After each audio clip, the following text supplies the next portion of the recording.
We're just going to do a reminder on block transfers, or buddy transfers as some people like to call them. It's all in the name there because it's a transfer of 2 or more people from one pension scheme to another pension scheme. The reason you would do a block transfer would be for those people with a protected pension age, and those are pension ages which are 55 or less, or in some cases less than 50, and they would be specific to the scheme. The scheme had to have that protected pension age in force on the 10th of December 2003 in order for that to be applicable, and that's applicable to all members within the scheme.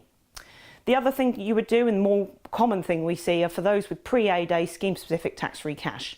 So that's if you've got tax-free cash within an occupational pension scheme that is more than 25% of the value of the fund. And that's the value of the fund at A day, not necessarily today. We'd have to recalculate it at the point that benefits are taken, but the starting point is that they had more than 25% of the fund at A day. As we said, it needs to be 2 or more members from one registered pension scheme going to another registered pension scheme. One thing that you really should be careful of is just making sure that it is very well documented. The whole point, we need to know all the information from the seeding scheme sent over to the receiving scheme at the point this all happens. In theory, it should all happen on the same day, but HMRC are aware that this isn't necessarily possible, so it's all about documenting it and making sure that it is clearly shown to be a block transfer.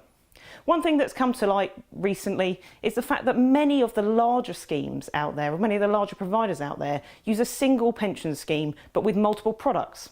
So it may say that it is XYZ pension or ZX pension, but they're actually written under the same registered pension scheme. So it may look like they're coming from separate places, but as long as the scheme reference number is the same and the seeding schemes will actually acknowledge that it is a block transfer, then that is absolutely fine to actually do a block transfer from those 2 different products to a single pension scheme, because they are technically the same pension scheme.